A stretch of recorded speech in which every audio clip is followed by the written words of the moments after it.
مہینہ شروع ہوتے ہی میرے اور آپ کے نبی امام الانبیاء نبی دعا مانگتے ہیں، اللہم بارک لنا فی رجب و شعبان وبلغنا الی رمضان. یا اللہ رجب کا مہینہ، شعبان کا مہینہ ہم سب کے لیے برکت والا مہینہ بنا، اور رمضان کی وہ نیک ساعتیں ہم سب کو نصیب فرما. مانتے رہنا چاہیے دعا. رجب کے مہینے کی اپنی فضیلت ہے، شعبان کے مہینے کی اپنی فضیلت ہے، اور رمضان کا مہینہ تو پورے سال کے تمام مہینوں سے افضل مہینہ ہے.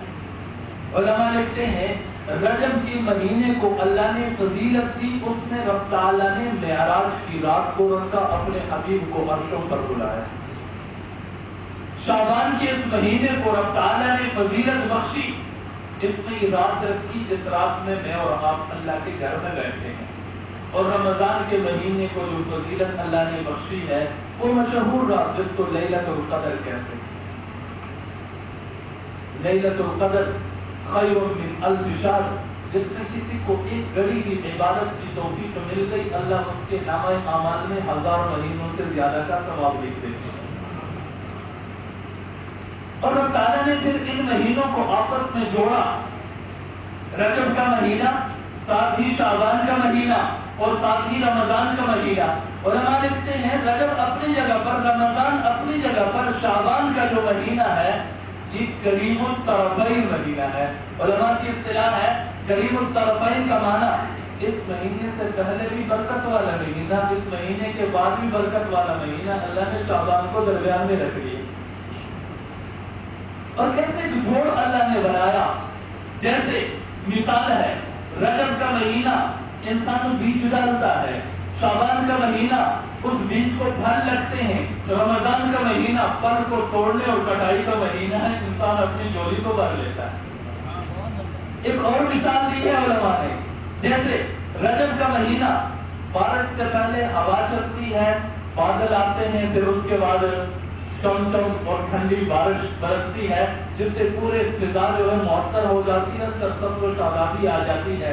علماء لکھتے ہیں رجب کا مہینہ اس کی مثال ہوا کی سی ہے، شعبان کا مہینہ بادل والا مہینہ، اور رمضان کا مہینہ رحمت کی بارش والا مہینہ بنتا ہے.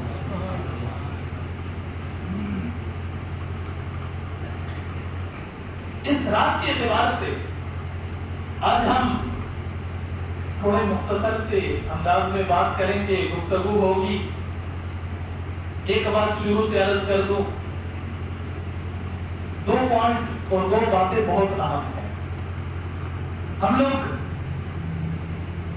دوسری طرف نکل جاتے ہیں، جہاں کوئی خوشنمائی نظر آ گئی، جہاں کوئی کہیں کھانے پینے کی چیز نظر آ گئی، جہاں کوئی ٹولہ کوئی مجمع نظر آ گیا، ان کو بس گئی ہے.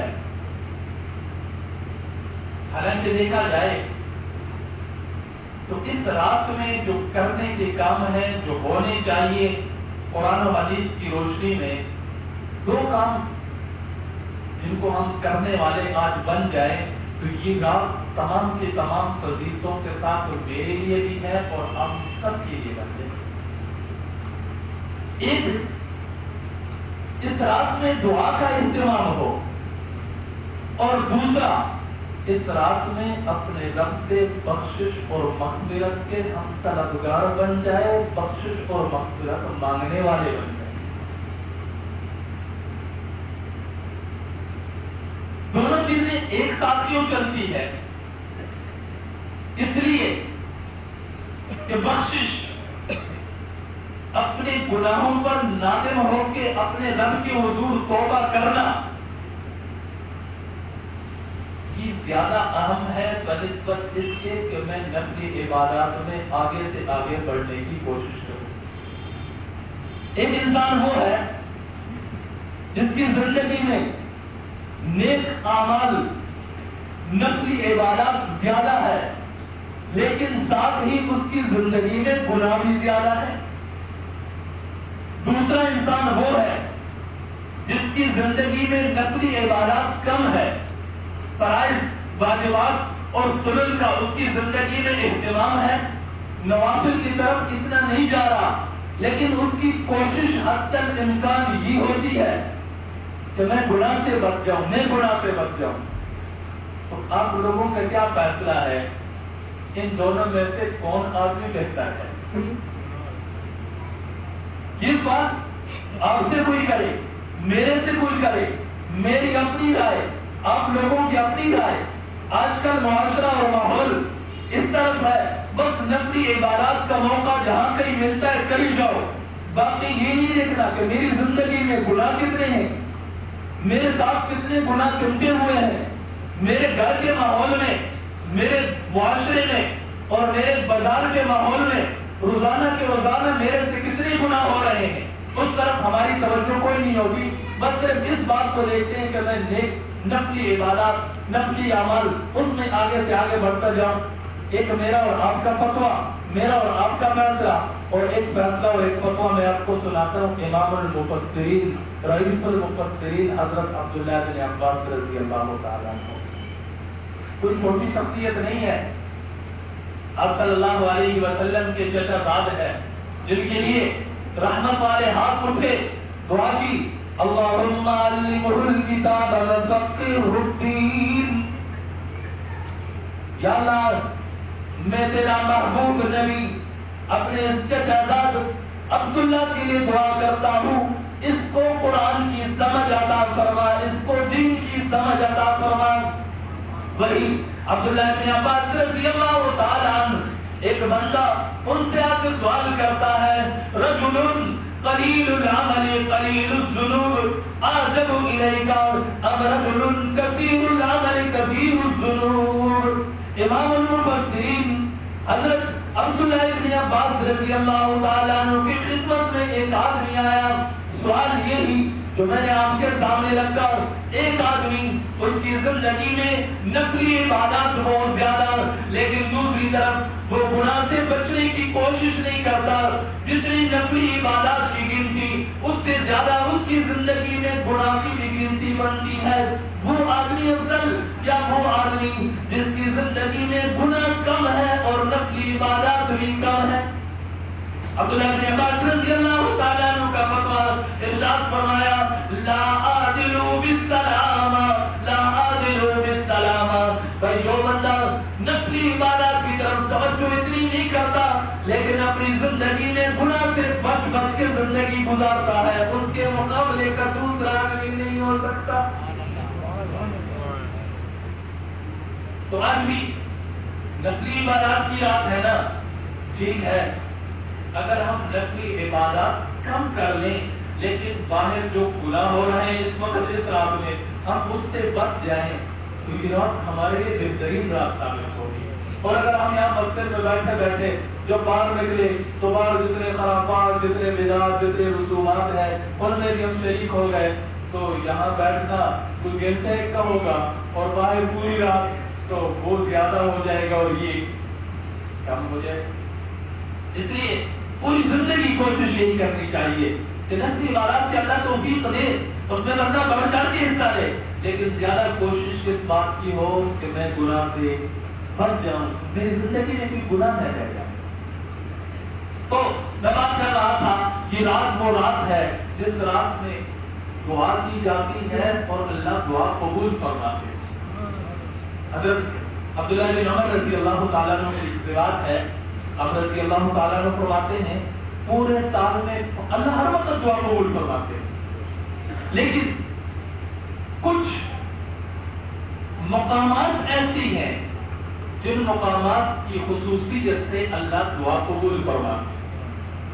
کچھ اوقات وہ ہیں جن اوقات کی وجہ سے اللہ خصوصیت سے دعا قبول فرماتے ہیں، اور کچھ آپ جیسے نیک لوگ، نیک شخصیات ایسی ہوتی ہیں جن کی وجہ سے اللہ دعا قبول فرماتے ہیں.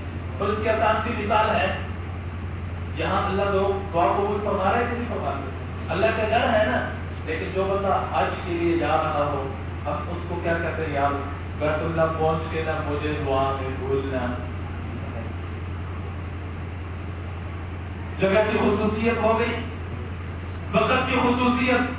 آپ کسی نیک آدمی سے ملتے ہیں، اسے کہتے ہیں حضرت میرے ایک مسئلہ ہے تہجد کے وقت کی جو دعا ہے نا، اس دعا میں مجھے ضرور یاد رکھنا۔ وقت کی خصوصیت ہو گئی، کوئی ایک نیک آدمی مولانا صاحب ہے، مسجد کے امام ہے، خطیب ہے، کوئی مدرس ہے، کوئی حافظ ہے، آپ کہتے ہیں یار اپنی دعاؤں میں مجھے یاد رکھنا۔ یہ بات ہو گئی کس کی؟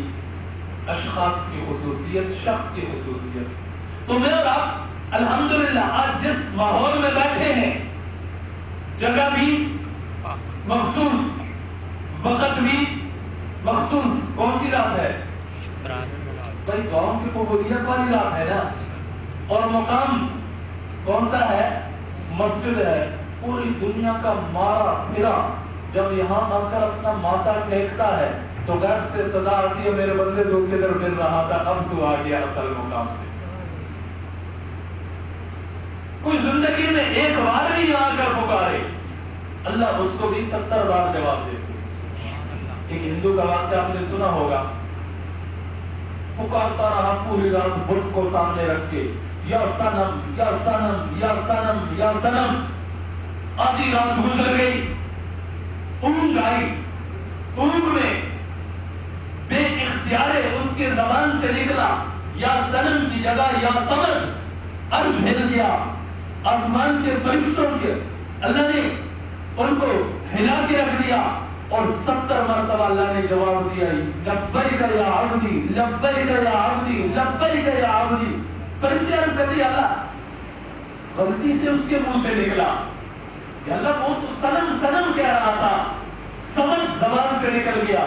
اللہ نے جواب دیا، میرے فرشتوں اس صنم کو پکار رہا تھا، ادھر سے کوئی جواب نہ ملا، اگر میں سمجھ کو اس کی زبان سے اس نے مجھے پکارا میں بھی جواب نہ دیتا تو مجھ میں اور صنم میں پھر فرق کیا رہ جاتا؟ مجھ میں اور اس بت میں پھر فرق کیا رہ جاتا؟ تو جو جہاں سے بھی ہو کے ایک مرتبہ یہاں پر آ کر یا اللہ کہتا ہے، اللہ اس کو کتنی بار جواب دیتے ہیں؟ 70 بار جواب دیتے ہیں۔ تو الحمدللہ مسجد کے ماحول میں ہے، مبارک جگہ ہے، مخصوص جگہ ہے، وقت بھی مبارک ہے، مخصوص ہے، اور اشخاص بھی مبارک اور مخصوص ہے۔ اور پھر دوسری بات یہ ہے کہ کوئی اپنی مرضی سے آتا ہے یا جس کو اللہ بلاتے ہیں وہ آتا ہے۔ بھائی میرا گھر ہو، میرے گھر میں میری مرضی کے، میرے رضا کے بغیر کوئی بندہ قدم رکھ سکتا ہے؟ نہیں رکھ سکتا۔ اور ایک بات ذہن میں رکھ لیں، میں آپ کا ذہن تیار کر رہا ہوں کہ آج کی رات میں ہونا کیا چاہیے۔ دنیا کا کوئی وڈیر آدمی ہے، کوئی چودھری ہے جس کی سخاوت مشہور ہے، وہ کسی کو کہا ہے آپ میرے بھائی میں تجھے کچھ دوں گا، تو جب اس کے اس بلاوے پہ کوئی اس کے پاس جائے وہ پھر کسی کو خالی ہاتھ واپس کرتا ہے؟ کسی کو خالی ہاتھ واپس بھیجتا ہے؟ نہیں بھیجتا۔ اور آج ہم کس کے دربار میں بیٹھے ہیں؟ شہنشاہ، مالک ارض و سما، خزانوں کے مالک، زمین و آسمان کو پیدا کرنے والے، اور بلایا ہے نا اس نے، جب بلایا اس نے تو ویسے ہی دے دینا ہے۔ ہم جتنا مانگیں گے اس سے زیادہ اللہ ہمیں عطا کرے۔ حدیث میں آتا ہے اور صلی اللہ علیہ وسلم نے ارشاد فرمایا، اللہ ارشاد فرماتے ہیں لو ان انسکم وجنکم ورجلکم ویابسکم، اگر تمہارے مرد اور عورت، انسان اور جن، بچے اور بوڑھے، اجتمعوا فی صعید واحد، ایک کھلے میدان میں تمام کے تمام جمع ہو کے مجھ سے ہر ایک اپنی مرضی، اپنی خواہش اور اپنی تمام کے تمام پسند کی چیزیں مانگنا شروع کر دے، میں اللہ ان میں سے ہر ایک کے سوال کو پورا کروں، پھر بھی میرے خزانے میں اتنی کمی نہیں آئے گی جتنے سمندر میں سوئی ڈبونے سے اس کے بعد پانی کا قطرہ آتا ہے۔ سبحان اللہ۔ کون اللہ؟ جو خود ارشاد فرماتے ہیں ادعونی استجب لکم، میرے بندے مان صحیح، مانگنا تیرا کام ہے، دینا میرا کام ہے۔ تو مانگتا رہے گا میں دیتا رہوں گا، تو مانگتے مانگتے تھک جائے گا میں اللہ دیتے دیتے نہیں تھکوں گا۔ بلکہ میرا اور دنیا کے دینے والوں میں ایک واضح فرق تجھے نظر آئے گا. دنیا والوں سے جا کر ایک مرتبہ مانگو گے دے دے گا, دوسری مرتبہ مانگو گے زیور چڑھا کے دے گا, تیسری مرتبہ مانگو گے کوئی بول کے دے گا, چوتھی مرتبہ مانگو گے واپس کر دے گا اور یہ کہے گا تجھے کوئی اور نظر نہیں آتا. میں اللہ کا معاملہ اس سے ہٹ کر ہے. میں اللہ من لم يسأل اللہ یغضب علیہ, میں اللہ کا قاعدہ اور قانون یہ ہے جو جتنا مجھ سے مانگتا ہے میں اتنا اس سے خوش ہوتا ہوں, جو مجھ سے نہیں مانگتا اس سے میرا تعلق بنتا نظر نہیں آتا, جو مجھ سے نہیں مانگتا میں اس سے ناراض ہوتا ہوں. تو اللہ نے ہمیں موقع عطا فرمایا کہ راتیں ہمیں نصیب فرمائی مانگنے کے لیے. کس کے لیے؟ مانگنے کے لیے. اب ہر کوئی بندہ کہے گا بھائی ہم مانگتے تو ہیں لیکن ہمیں ملتا نظر نہیں آتا. بھائی یہ ہماری کمزوری ہے, ہماری کمزوری ہے کہ ہم اس اللہ سے لے نہیں سکے. اس کے خزانے کتنے ہیں, میں نے آپ کو حدیث سنا دی ہے, تو سارے کے سارے مل کے مانگنا شروع کر دو, پھر بھی اس کے خزانوں میں کوئی کمی نہیں آتی. وہ داتا ہے نا داتا, ہم تو وہ ساروں کو داتا بنائے بیٹھے ہیں, اصل داتا وہ ہے. ہم مانگنے والے بن جائے. اور اللہ نے کیا خوبصورت انداز ہمیں مانگنے کا سکھلایا, اس انداز سے ہم مانگنے والے بن جائے, پھر مانگنا ہمارا بعد میں ہوگا, اللہ پہلے ہی ہمیں عطا کرتے ہیں. سورہ فاتحہ نماز میں پڑھتے ہیں نا, اللہ نے ہمیں مانگنے کا طریقہ اور طریقہ عطا فرمایا. اور یہ اب تو ماشاء اللہ شہری لوگ ہیں, کتنے بندے پتہ نہیں روزانہ مانگنے والے آتے ہیں. مانگنا والا اگر طریقے سے مانگے اس کو دینے کا دل بھی کرتا ہے. اگر وہ سراپا سواری بن کے آتا ہے, اس کا لباس, اس کا مانگنا, اس کا چلنا, سر سے لے کر پاؤں تک, بندہ ایک مرتبہ دینے سے پہلے اس کو دیکھتا ہے نا تو پتہ نہیں کیسا ہے یہ. اگر وہ سراپا سواری ہو تو اس کو دیکھتے ہوئے مزہ بھی آتا ہے, اور بندہ اس کو خالی ہاتھ واپس. ہم کبھی سراپا سوالی بن کے اس اللہ سے مانگنے والے تو بن جائے. اللہ خود فرماتے کیسے مانگنا ہے, الحمدللہ رب العالمین الرحمن الرحیم مالک یوم الدین. سب سے پہلے اس اللہ کی حمد و تعریف ہو جس دعا سے پہلے, اس کے بعد حضور نبی کریم صلی اللہ علیہ وسلم پر درود شریف کا ورد کیا جائے, درود شریف پڑھا جائے, ہدیہ درود بھیجا جائے. اللہ خود طریقہ سکھلا رہے ہیں, سب سے پہلے میری تعریف کرو, جتنا میری تعریف کرو گے اتنا ہی میں اللہ خوش ہوں گا, اتنا تمہیں عطا کروں گا. مالک یوم الدین ایاک نعبد و ایاک نستعین. اللہ کی تعریف ہو رہی اور اللہ اپنے بندے کے ہر ایک بات کا جواب بھی دیتے ہیں. طریقہ سکھلایا, تعریف ہو گئی. اب میرے بات سے مانگنا تیرا کام, دینا میرا کام. انسان سراپا سوالی بن کے کہتا ہے اہدنا الصراط المستقیم, یا اللہ سیدھا راستہ عطا فرما, یا اللہ سیدھے راستے پر چلا. صراط الذین انعمت علیہم غیر المغضوب علیہم ولا الضالین. تو مانگنے کا طریقہ اللہ نے خود ہمیں عطا فرمایا.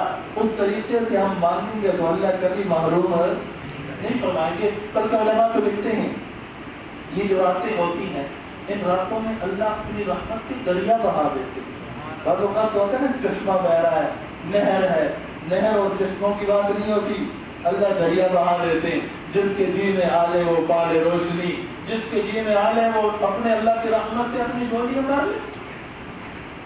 اور حضرت معاذ بن جبل رضی اللہ تعالیٰ عنہ فرماتے ہیں کہ یہ وہ راتیں ہیں جن راتوں میں اللہ کسی کے محنت کو ضائع نہیں کرتے, اللہ اس کی محنت کے بدلے اس کے لیے جنت کو واجب کر دیتے. اور اس رات میں اگر ہم دیکھیں میرے اور آپ کے نبی کا ایک عمل ہمیں نظر آتا ہے. مشکات کی روایت ہے, حضرت عائشہ صدیقہ رضی اللہ تعالی عنہا فرماتی ہیں کہ حضور میری باری تھی, حضور میرے حجرے میں تھے, عشاء کے وقت آئے, میری آنکھ لگی, آنکھ کھلی, دیکھا حضور بستر پر موجود نہیں ہے. میں ڈر گئی، باہر نکلی، مسجد نبوی کے جنت البقیع بالکل قریب ہے، حضور کو ڈھونڈتے ڈھونڈتے مجھے جنت البقیع کی طرف سے کوئی رونے کی آواز آئی، میں وہاں پہنچی تو حضور نبی کریم صلی اللہ علیہ وسلم سجدے میں پڑے ہوئے رو رہے ہیں اور اپنی گناہگار امت کی اللہ سے معافیاں مانگ رہے ہیں۔ میں نے عرض کیا یا رسول اللہ، اب گھر کو چھوڑ کر یہاں پر آئے ہوئے؟ حضور نے فرمایا عائشہ، آج شعبان کی 15ویں رات ہے، شب برات ہے، اللہ آسمانی دنیا پر تشریف لا چکے ہیں، یقین کرو لا چکے ہیں تشریف، اور اس رات کی خصوصیت ہے، عام راتوں میں معاملہ اور اللہ سحری کے وقت، صبح تہجد کے وقت آسمانی دنیا پر تشریف لاتے ہیں اور رات کے ختم ہونے تک اللہ آوازیں لگاتے ہیں، میرے بندے میرے بندے میرے بندے، ہم سوئے پڑے رہتے ہیں۔ اس رات کی خصوصیت یہ ہے کہ اس وقت آپ یقین کر لیں اللہ آسمانی دنیا پر تشریف لا چکے ہیں۔ حضور نبی کریم صلی اللہ علیہ وسلم نے ارشاد فرمایا، سورج کے غروب ہوتے ہی اللہ آسمانی دنیا پر تشریف لاتے ہیں اور اپنے بندوں کے لیے ندا کرتے ہیں، آواز لگاتے ہیں، هل من مستغفر فاغفر له، ہے کوئی مجھ سے معافی مانگنے والا میں اس کی زندگی کے سارے گناہ معاف کر دوں۔ ایک اور حدیث میں حضور نبی کریم صلی اللہ علیہ وسلم نے ارشاد فرمایا، اللہ فرماتے ہیں میرے بندے تیری زندگی میں تیرے گناہ کتنے ہی صحیح، سمجھانے کے لیے ارشاد فرمایا تیرے گناہ اتنے ہو اتنے اتنے کہ تو زمین اور آسمان کے درمیان کے خلا اور فضا کو اپنی گناہوں سے بھر دے، بھر دیے تو نے گناہ کر کر کے تو تھک چکیا، میری نافرمانی میں تیری زندگی گزر چکی، پھر ایک مرتبہ کے مجھ سے معافی مانگ کے کہہ گئے اللہ معاف کر دے، میں اللہ تیرے ان گناہوں کو نہیں دیکھوں گا بلکہ تجھے معاف کر دوں گا، بلا ابالی، اور میں وہ شہزا ہوں کہ مجھ سے کوئی پوچھنے والا نہیں، میں تم سب کو معاف کر کے مجھے پرواہ کوئی نہیں ہو۔ اللہ ارشاد فرماتے ہیں میرے بندے ان اتیتنی لیلا قبلتہ وان اتیتنی نہارا قبلتہ، میرے بندے تیرے گناہ کتنے ہی صحیح، تو رات کے اندھیرے میں چل کے آ کے میرے سے معافی مانگ لے گا، میں رات کے اندھیرے میں کسی کو بتائے بغیر تجھے معاف کر دوں گا، کسی کو پتہ بھی نہیں چلے گا، تجھ سے ایسے صلح کر لوں گا کہ تو جتنا میرے سے دور تھا اتنے ہی تو میرے قریب ہو جائے گا۔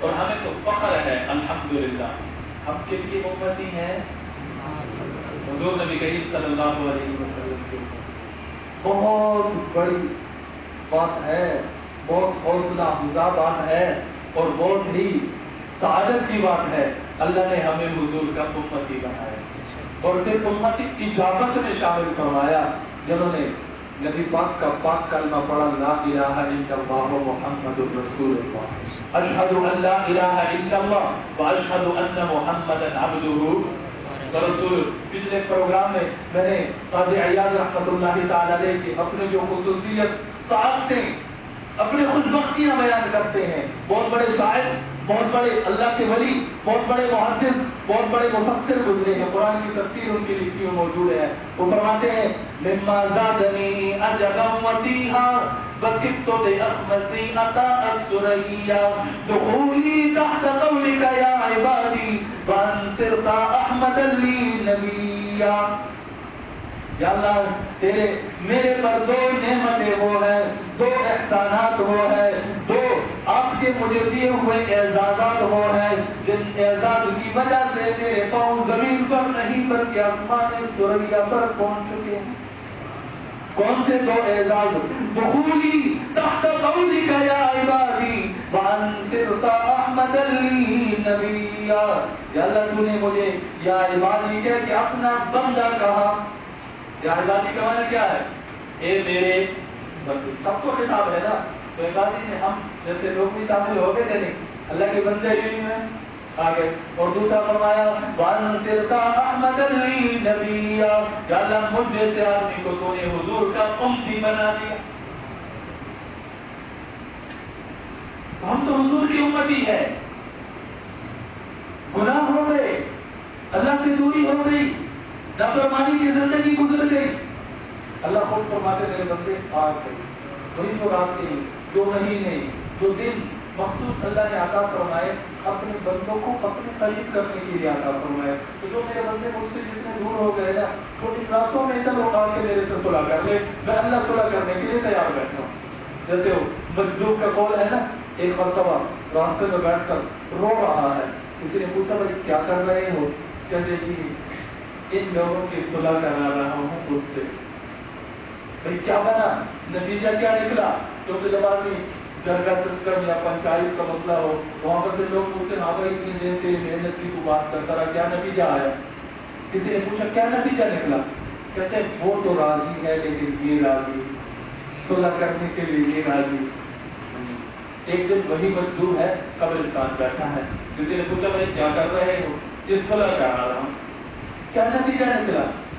کہتا اب یہ راضی ہے لیکن وہ راضی نہیں ہے.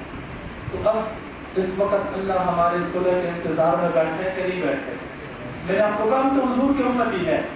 حدیث میں حضور نبی کریم صلی اللہ علیہ وسلم نے ایک واقعہ بیان فرمایا حضرت موسیٰ علیہ السلام کے دور کا.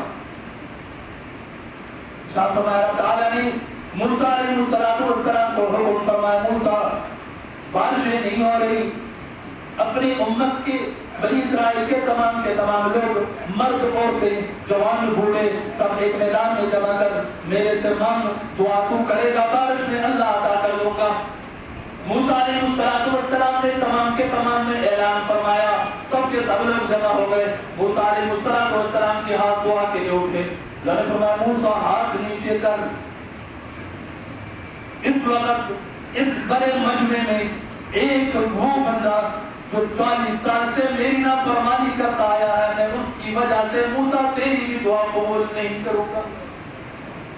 اس کو مجمع سے باہر نکال، وہ مجمع سے دور ہوگا، تیرے ہاتھ اٹھیں گے، میں اللہ اپنی رحمت کی بارش برسا دوں گا. موسیٰ علیہ السلام ذرا بلند جگہ پر چڑھ گئے اور اعلان کیا بھائی جتنے سارے بندے ہیں میں موسیٰ کلیم اللہ ہوں، لیکن پورے مجمع میں ایک بندہ وہ ہے جس کی وجہ سے میں موسیٰ کی دعا بھی قبول نہیں ہو رہی اور اللہ کسی کی دعا بھی قبول ہے. وہ بندہ ذرا باہر چلا جائے، چلو ہم پر رحمت کی بارش ہو جائے. اللہ کا معاملہ دیکھیں کیسے صلح کے انتظار میں بیٹھے ہیں، کیسے اپنے بندے کے انتظار میں بیٹھے ہیں. اور میں پہلے ہی بتا چکا ہوں کہ وہ بنی اسرائیل ہی تھا، موسیٰ علیہ السلام کا امتی ہے. اگر اس کے ساتھ اللہ کا یہ معاملہ تو ہمارے ساتھ اللہ کا کیا معاملہ ہوگا؟ موسیٰ علیہ السلام کے ہاتھ نہیں اٹھے، دعا نہیں مانگی، ادھر سے چمک کے ساتھ بادل آ گئے، کالے بادل آ کر چم برسنا بھی شروع ہو گئے. موسیٰ علیہ السلام نے پوچھا اللہ کیا معاملہ؟ پہلے نیلو پر پابندی لگی، اب تو نہ کوئی بندہ مجمع سے باہر نکلا ہے، نہ میرے دعا کے لیے ہاتھ اٹھائے اور بارش بھی ہو گئی. اللہ نے فرمایا موسیٰ جس کی وجہ سے بارش نہیں دے رہا تھا ابھی تم سب کو اسی کی وجہ سے بارش دے چکا. اس نے دل میں میرے سے وہ صلح کر لی کہ اس کو میں نے اپنا ولی بنا دیا. کوئی ولیوں کو مانتے ہو نا؟ کیوں بھائی؟ اللہ کے ولی اس دنیا میں موجود ہے، ولیوں کو مانتے ہیں، ولیوں سے مانگتے نہیں ہے. مانگنا کس سے؟ اللہ کے نیک بندے جن کی وجہ سے اللہ ماحول کو معطل کر دیتے ہیں، ان کی دعا کی برکت سے اللہ سب کی دعا قبول فرماتے ہیں، ان کی وجہ سے اللہ آئی ہوئی مصیبتوں کو کھال دیتے ہیں.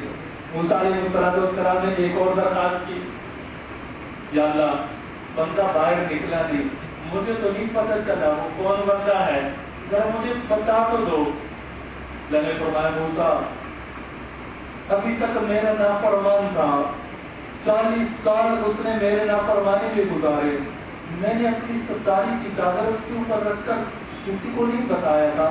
اب جب اس نے میرے ساتھ صلح کر لی تو میں اللہ کیسے تمہیں بتا سکتا ہوں کہ میرا ہوگا؟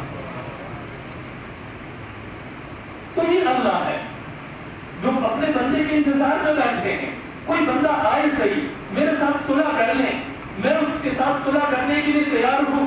کسی کی زندگی میں کتنے گناہ کیوں نہ ہو، مانگنا ہوگا، معافی مانگنی ہوگی، معافی مانگ لی، توبہ کر لیا، چلو ہم سب اللہ کے گھر میں بیٹھے، قبولیت کی گھڑی ہے، کہتے ہیں اللہ ہم سب کی توبہ. یا اللہ ہم سب کی توبہ، یا اللہ ہم سب کی توبہ یقین کرو جو دل سے کہہ چکے ہیں وہ ایسے ہو گئے جیسے آج ان کی ماں نے ان کو جنما۔ حضور نبی کریم صلی اللہ علیہ وسلم نے ارشاد فرمایا الطائب من الذنب کمن لا ذنب له، میرے اللہ کا میری امت کے ساتھ یہ معاملہ جتنا کوئی گناہ گار صحیح، لیکن جس وقت وہ اپنے گناہ سے نادم اور شرمندہ ہو کے اللہ سے دل کے ساتھ اخلاص سے دل سے توبہ کرتا ہے، میں اللہ اس کے گناہ کو ایسے معاف کر دیتے گویا کہ اس نے وہ گناہ کیا ہی نہیں ہے۔ جس زمین پر گناہ کیا اللہ اس زمین کو بلا دیتے ہیں، جن فرشتوں نے گناہ کو لکھا اللہ اس جگہ سے اس گناہ کو مٹا دیتے ہیں، جو فرشتہ لکھنے والا اللہ اس فرشتے کو بھی بھلا دیتے ہیں۔ اور اس دن سے پہلے اگر کسی کو توبہ کی توفیق مل گئی، آج ہم سب گناہگار نیک اور بد تمام کے تمام ایک مجلس میں بیٹھے، کسی کے ماتھے پر نہیں لکھا ہوا یہ گناہگار ہے یہ نیک ہے، میرا اور آپ کے کسی کو کہنے سے نہ کوئی گناہگار بن سکتا ہے نہ کوئی نیک بن سکتا ہے، سب کا اس وقت معاملہ کس کے ساتھ؟ اللہ کے ساتھ۔ لیکن ایک دن ایسا آنے والا جہاں پر اللہ اعلان کریں گے جدا ہو جاؤ، میرے نیک بندے ایک طرف ہو جائے، میرے نافرمان بندے ایک طرف ہو جائے۔ اس دن کے آنے سے پہلے جس دن یہ اعلان ہوگا سورہ یاسین میں اللہ ارشاد فرماتے وامتازوا اليوم ایھا المجرمون الم اعہد الیکم یا بنی آدم الا تعبدوا الشیطان انہ لکم عدو مبین وان اعبدونی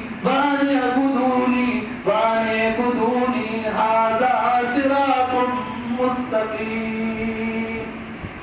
پڑھتے رہتے ہو نا سورہ یاسین، آیت ہے نا اس میں کہ اللہ شاہ عمر ہوتے کا آج کسی کے لیے کوئی گنجائش نہیں ہے اور سب الگ الگ ہو جاؤ۔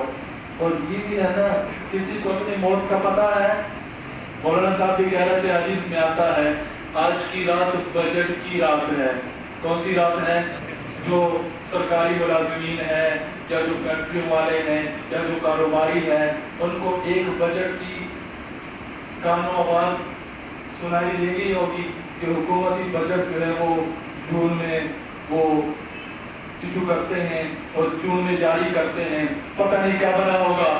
پینشن والے اپنے انتظار میں پتہ نہیں ہماری پینشن میں کتنا اضافہ ہوا ہوگا، تنخواہ اپنے انتظار میں۔ اور ایک بجٹ آج کی رات بھی ہے جو آخرت کے اعتبار سے بجٹ والی رات ہے۔ اب صلی اللہ علیہ وسلم نے حضرت عائشہ سے فرمایا عائشہ پتہ ہے اس رات میں اللہ کیا کرتے ہیں؟ جتنے بھی انسان اگلے اس رات تک پیدا ہونے والے ہوتے ہیں اللہ ان سب کے لیے فرشتوں کو دے دے۔ جس نے اس پورے سال میں مرنا ہے اللہ آج کی رات ان کا پتا کاٹ دیتے ہیں۔ ٹھیک ہے پورے سال ان کی اولاد بھی ہو رہی ہے، وہ اپنی چل پھر رہا ہے، زندگی کے دن رات گزار رہا ہے، لیکن نام اس کا مردوں کے لسٹ میں جا چکا ہے۔ حضرت علی رضی اللہ تعالیٰ عنہ فرماتے ہیں کپڑے پہن کے بڑے قیمتی اکڑ کے جس بازار سے تو گزر رہا ہے تجھے کیا پتا تیری یہ کفن بن چکا ہے اور اسی دکان میں تیرا کفن آ چکا ہے جس دکان کے آگے سے تو گزر کے جا رہا ہے۔ اور پھر ساتھ ہی نہیں فرمایا کہ آج کی رات وہ رات ہے جس رات اللہ بنی آدم کے رزق کے فیصلے فرماتے اور جو سے اگلی بات ہے جو سب سے اہم بات ہے آپ صلی اللہ علیہ وسلم نے فرمایا آج کی رات وہ رات ہے جس رات انسان کے پورے سال کے اعمال اللہ کے حضور پیش ہوتے ہیں۔ حضرت اسامہ بن زید رضی اللہ تعالیٰ کی رات ہے، پوچھا یا رسول اللہ اب شعبان میں روزے کیوں اتنے زیادہ رکھتے ہیں؟ انہوں نے فرمایا اس لیے کہ اس مہینے میں ایک رات ہے، اس رات میں اللہ کے حضور پورے سال کے اعمال پیش ہوتے ہیں، میرا دل کرتا ہے کہ میرے اعمال اس حال میں اللہ کے حضور پیش ہوں کہ میں روزے کی حالت میں۔ یہ بھی سوچ لینا چاہیے۔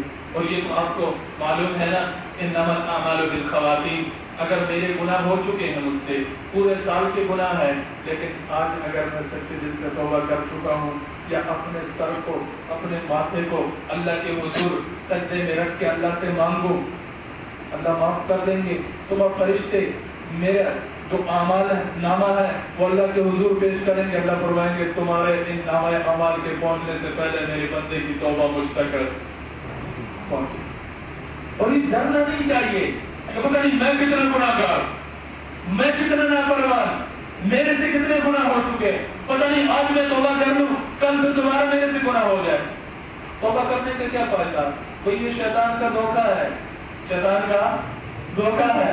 مولانا روم رحمۃ اللہ تعالی علیہ فرماتے ہیں بازا بازا ہر آج ہستی بازا گر تو کافروں مشرکوں بت پرستی بازا. اللہ کی طرف سے غیب سے ندا آ رہی ہے، آواز آ رہی ہے میرے بندے آ جا آ جا، تو بندہ میرا ہی ہے، میرے بندے آ جا تو بندہ میرا ہی ہے. ہر آج ہستی بازا. تیری زندگی جس جگہ پر چل رہی ہے اپنی زندگی کو پیچھے مڑ کے نہ دیکھ، میں اللہ تیرے سامنے میں اللہ کی طرف چل کے دیکھ صحیح. ہر آج ہستی بازا گر تو کافر مشرکوں بت پرستی بازا. بڑے بڑے گناہ کفر ہے، شرک ہے، بت پرستی ہے. اللہ ارشاد فرماتے مولانا روم کی زبانی ارشاد فرمایا گر تو کافر مشرکوں بت پرستی بازا. یا اللہ آج توبہ کرتا ہوں کل توبہ ٹوٹ جائے، آج معافی مانگتا ہوں کل پھر گناہ ہو جائے. اللہ ارشاد فرماتے ادھر گئے ماں در گئے نا امیدی نیست، ادھر گئے ماں در گئے نا امیدی نیست. میرے بچے جہاں تو آیا یہ نا امیدی والا در نہیں، نا امیدی والا دروازہ نہیں. یہاں جو بھی آیا وہ کچھ لے کے گیا ہے، کوئی خالی ہاتھ واپس نہیں مڑا. یا اللہ میں اس بات سے ڈرتا ہوں ہو سکتا ہے مجھ سے توبہ ٹوٹ جائے. اللہ مولانا روم رحمۃ اللہ تعالیٰ فرماتے ہیں اللہ کی طرف سے آواز آتی ہے گر صدقار توبہ شکستی بازا. میرے بندے ایک گناہ تو کر چکا، توبہ کر گیا پھر کر گیا پھر توبہ کر گیا، 100 مرتبہ ایک گناہ کر کے توبہ کرے گا، پھر گناہ کر کے میں اللہ کی طرف آئے گا، میں اللہ پھر بھی تیری توبہ قبول کر لوں گا. ادھر گئے ماں در گئے نا امیدی نیست، گر صدقار توبہ شکستی بازا. تو بوڑھا ہو چکا ہے، تیرے کانوں کی سنوائی جا چکی ہے، آنکھ کی بینائی ختم ہو چکی ہے، ہاتھ میں وہ قوت اور طاقت نہیں رہی، بڑھاپے کی وجہ سے کمر جھک گئی ہے، سارے برادری والے تجھے چھوڑ گئے، گھر کے تیری اولاد تیری طرف دیکھنے کے لیے تیار نہیں، لیکن پھر بھی میرا بندہ ہے تو میری طرف چل کے آئے گا، بڑھاپے میں چل کے آئے گا. تیری ساری زندگی تیری ساری جوانی گناہوں میں گزر چکی ہے لیکن میری طرف چل کے آئے گا، میں اللہ تجھے بوڑھے ہونے کا تانا دے کر تجھے واپس نہیں لوٹاؤں گا بلکہ تجھے بھی اپنی رحمت کے آغوش میں لے لوں گا. کیسے کیسے واقعات قرآن نے بیان کیے، کیسے کیسے لوگ اس دنیا میں گزرے جنہوں نے توبہ کر کے اللہ سے مانگ کر اپنی زندگی بدلی، اللہ نے ان کے ساتھ معاملہ کیا. 19 پارے ایک واقعہ امام اعظم ابو حنیفہ رحمۃ اللہ تعالی علیہ مسند اعظم میں اس واقعے کو ذکر کرتے ہیں. ایک نام آپ لوگوں نے سنا ہوگا وحشی کا، سنا ہے؟ وحشی جس نے حضور نبی کریم صلی اللہ علیہ وسلم کے محبوب ترین چچا حضرت حمزہ رضی اللہ تعالیٰ عنہ کو بہت سے میدان میں شہید کر دیا. اور 2 موقع ایسے ہیں جہاں پر میرے اور آپ کے نبی روئے ہیں اور ایسے روئے ہیں کہ روئے ہیں. ایک موقع حضرت حمزہ رضی اللہ تعالیٰ عنہ کی شہادت ہے. بہت بڑا گناہ کیا نا وحشی نے، کافر بھی ہے، مشرک بھی ہے، بت پرست بھی ہے اور پھر نبی کو تکلیف پہنچانے والا بھی ہے. اس کے بارے میں حدیث سے آتا ہے جب اس نے سارا معاملہ کیا دنیا کے لالچ کے لیے حضرت حمزہ رضی اللہ تعالیٰ کو شہید کر دی. خود وہ کہتا ہے کہ ایک دن بیٹھے بیٹھے میں سوچنے لگ گیا کہ جو نبی کی دعوت ہے اس نبی کا جو پیغام ہے وہ پیغام ذرا سن تو لوں، وہ پیغام ذرا پڑھ تو لوں. کہتے جب میں نے کسی سے لیا، طلب پیدا ہوئی، سب سے پہلے میرے سامنے قرآن کی ایک آیت آئی جس آیت نے مجھے ہلا کے رکھ دیا، اور وہ آیت ہے وَالَّذِينَ لَا يَدْعُونَ مَعَ اللَّهِ إِلَٰهًا آخَرَ وَلَا يَقْتُلُونَ النَّفْسَ الَّتِي حَرَّمَ اللَّهُ إِلَّا بِالْحَقِّ وَلَا يَزْنُونَ وَمَن يَفْعَلْ ذَلِكَ يَلْقَ أَثَامًا۔ جو کوئی میرا بندہ جس کی زندگی میں اس نے اللہ کے علاوہ کسی اور کو پوجا نہ ہو، اللہ کے علاوہ کسی اور کو پکارا نہ ہو، اللہ کے علاوہ کسی اور کو اپنا دستگیر، اپنا من کا داتا نہ بنایا ہو، ایک بلا يدعون مع الله إلها ولا يقتلون النفس التي حرم الله إلا بالحق، اور اس کی زندگی میں اس نے کسی کو ناحق قتل نہ کیا ہو، تو اور تیسرے مت ولا يزنون، اور اس کی زندگی میں بڑا گناہ بدکاری نہ ہو، میں اللہ اس کو معاف کر دوں گا۔ لیکن جس کسی کی زندگی میں یہ تین کام ہوں گے، تینوں میں سے کوئی ایک ہوگا، یضاعف لها العذاب، میں اللہ اس کو ڈبل گناہ دوں گا۔ اب وحشی نے آیت پڑھی، سوچنے لگ گیا یہ تو تینوں کا میرے اندر موجود ہے، میں بت پرست بھی ہوں، میں مشرک بھی ہوں، میں نے حمزہ کا قتل بھی کیا ہے اور میری زندگی میں گناہ بھی ہے۔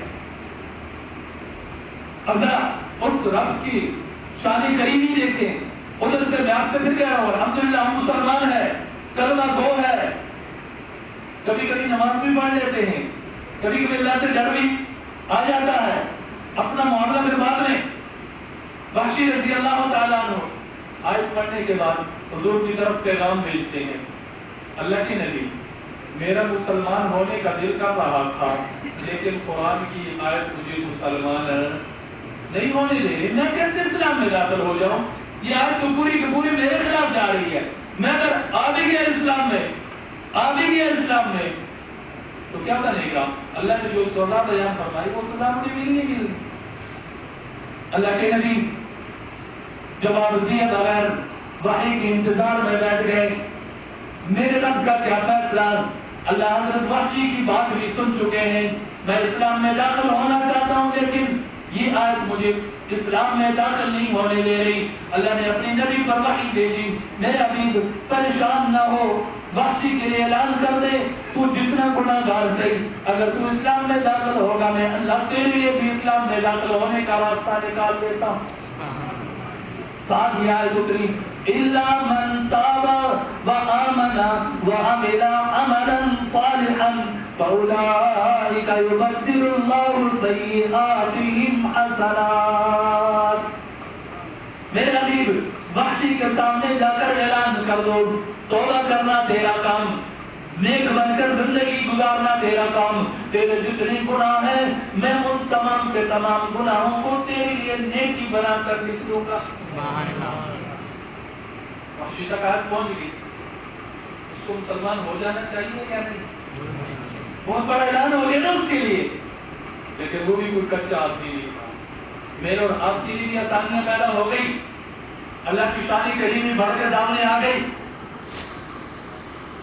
وحشی کہتا ہے اچھا اللہ نے فرمایا الا من شرطیہ ہے، تابا وآمن وعمل عملا صالحا، ٹھیک ہے اللہ میرے گناہوں کو نیکیوں میں بدل دیں گے، لیکن کچھ شرطیں لگی ہیں۔ کون سی شرط؟ پہلی توبہ کر، ٹھیک ہے میں توبہ کر لیتا ہوں، لیکن اگلی دو شرطیں ہیں نا، یہ بڑی شرط کرتا ہے۔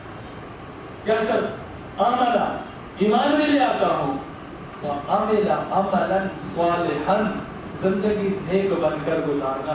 پتہ نہیں میں نیک بن کر زندگی گزار سکوں گا یا نہیں گزار سکوں گا، اس لیے مجھے منظور نہیں ہے، میں نہیں داخل ہوتا اسلام میں۔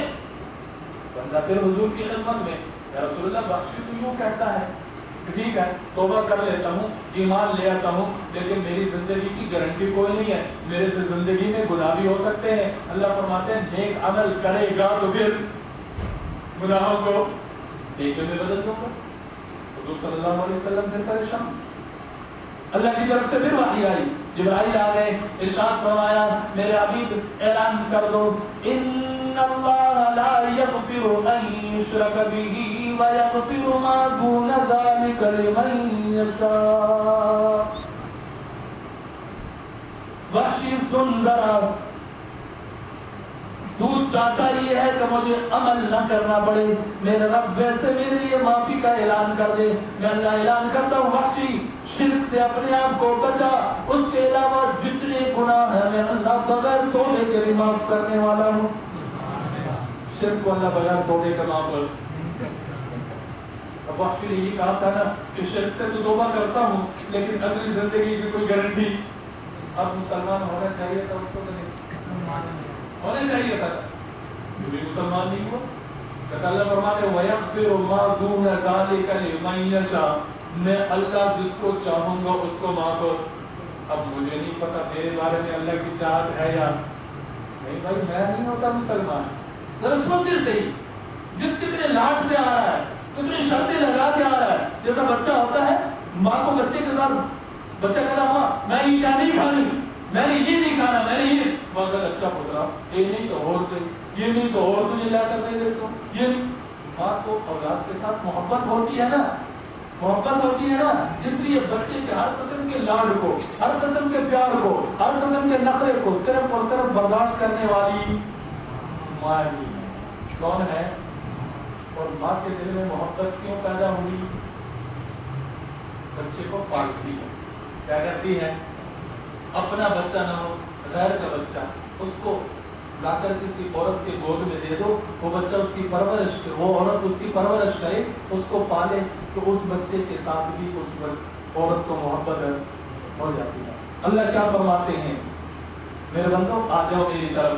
جہاں اللہ نے قرآن میں معافی کا ذکر کیا, استغفار کا ذکر کیا, بخشش مانگنے کا ذکر کیا, وہاں اللہ نے رب کا لفظ بیان فرمایا. کیا بیان فرمایا؟ رب. اور رب کا معنی کیا ہوتا ہے؟ پالنے والا, پالنا. کہ سمجھ لو اس سے جیسے ماں کو تمہارے ساتھ محبت ہے, میں اللہ تمہارے ساتھ 70 ماؤں سے زیادہ محبت کرتا ہوں. استغفروا ربکم انه كان غفارا يرسل السماء عليكم مدرارا ويمددكم باموال وبنين ويجعل لكم جنات ويجعل لكم انهارا. استغفروا ربکم. اب وحشی کہتا ہے اللہ نے فرمایا وَيَغْفِرُ مَا دُونَ ذَلِكَ لِمَن يَشَاءُ. میرے بارے میں تو اللہ نے اعلان نہیں کیا ہے کہ وحشی تجھے بھی. اب پتہ نہیں میرے بارے میں اللہ کی چاہت ہے یا نہیں ہے, میرے بارے میں اللہ چاہتے یا نہیں چاہتے.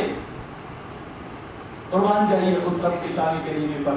آیت دوسری, قل یا عبادی الذین اسرفوا علی انفسهم لا تقنطوا من رحمت اللہ ان اللہ یغفر الذنوب جمیعا انه هو الغفور الرحیم.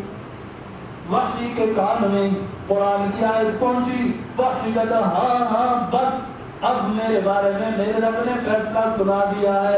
یا عبادی الذین اسرفوا علی انفسهم, اے میرے نافرمان بندو جن کی زندگی میں ایک بھی نیکی کوئی نہیں, جن کے نام اعمال گناہ سے بھر چکے ہیں, لا تقنطوا من رحمت اللہ, اس رب کے در پہ آئے ہو جس رب کے در سے کوئی نا امید واپس لوٹا نہیں. ان اللہ یغفر الذنوب جمیعا, تمہارے گناہ جتنے صحیح میں رب اتنا تمہیں معاف کرنے کا اعلان کرتا ہوں. کیوں؟ انہ هو الغفور الرحیم, میں اللہ صرف معاف کرنے والا نہیں بلکہ اپنے بندوں کے ساتھ رحمت کا معاملہ کرنے والا اللہ ہوں. اس واقعے سے کوئی بات سمجھ میں آئی ہے کہ اگر بخشی اتنے جھاڑ کے ساتھ, اتنے نخروں کے ساتھ اپنے آپ کو معاف کرا سکتا ہے, تو اگر ہم اللہ سے معافی مانگے اللہ ہمیں معاف نہیں کرے گی, ضرور معاف کرے گی. اس لیے آج کے رات کی جو خصوصی بات ہے بس بات مختصر کر کے بات ختم کرنے لگا ہوں. حضور نبی کریم صلی اللہ علیہ وسلم نے فرمایا رات بڑی مبارک رات ہے, مغفرت کی رات ہے, بخشش کی رات ہے, رحمت کی رات ہے, فضیلت کی رات ہے, لیکن ان کے لیے جو مانگیں گے, ان کے لیے جو مانگیں گے, اور بن مانگے کن کے لیے ہے. چند لوگوں کو حضور نے باہر نکالا, فرمایا یہ مانگیں گے تو ان کے لیے بخشش کی رات ہے, نہیں مانگیں گے تو پھر بخشش کی رات نہیں ہے. اور اس کے علاوہ آپ صلی اللہ علیہ وسلم عائشہ اللہ آسمانی دنیا پر تشریف لا چکے ہیں اور میری امت کے تمام لوگوں کے بخشش کا فیصلہ کر چکے ہیں سوائے چند لوگوں. اور دوسرے مقام پر فرمایا کہ اللہ میرے امت کے اتنی تعداد میں بخشش کا فیصلہ کر چکے ہیں جتنی تعداد میں قبیلہ بنو کلب کے بکریوں کے بال ہے. قبیلہ بنو کلب عرب کا مشہور قبیلہ, بکریاں پالنے والا قبیلہ تھا. ایک بکری کے جسم پر کتنے بال ہوتے ہیں؟ آپ صلی اللہ علیہ وسلم فرمایا ان کے بکریوں کی تعداد کے برابر نہیں, ان کے بکریوں کے بالوں کے تعداد کے برابر میری امت کے بارے میں رحمت مغفرت کا فیصلہ کر چکا ہے. لیکن فرمایا چند لوگ ایسے ہیں جن کے لیے معافی کا اعلان نہیں ہے جب تک وہ معافی مانگیں گے نہیں. میں گنتی کرنے لگا ہوں, ہم خود اپنے بارے میں تو کسی اور کی طرف نہیں, ہاں فلاں ہے, ہاں فلاں ہے, نہیں, میں اپنے بارے میں دیکھوں.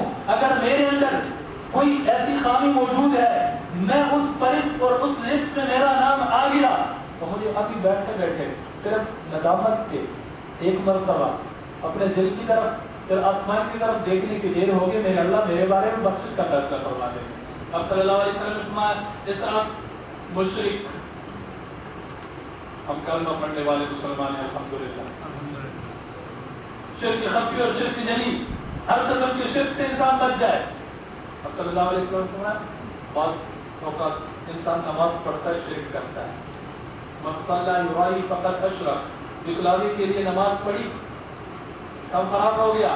منصامہ یرائی فقط اشرک, دکھلاوے کے لیے روزہ رکھا کام خراب ہو گیا.